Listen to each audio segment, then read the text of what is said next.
I'm Daniel Estrada, the CEO of 86 Repairs. Restaurant operators have a very hard time managing the repair and maintenance process. It's expensive, it's time consuming, it distracts their staff.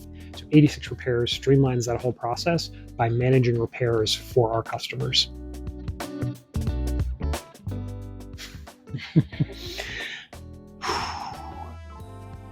It's 3 words. Tough but rewarding. The first time I sat down with a restaurant operator who was an executive chef, and the first question I asked him was, tell me about what it's like to manage the repair and maintenance process. And his exact words were, it's an effing pain in my ass. And I knew that visceral emotional pain would lead us to something great.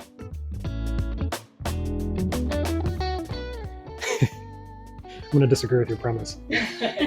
Failure is, I wouldn't say important or not important. I would say just a reality of the startup journey.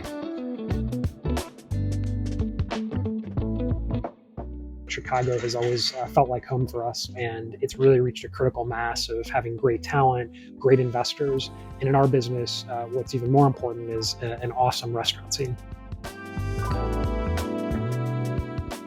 Starbucks. I'm not very contrarian. I would say tuna on pizza. Oh, you like tuna on pizza? Yeah. Oh, I like tuna from the can on pizza? Well, it's usually higher quality. Tuna on pizza.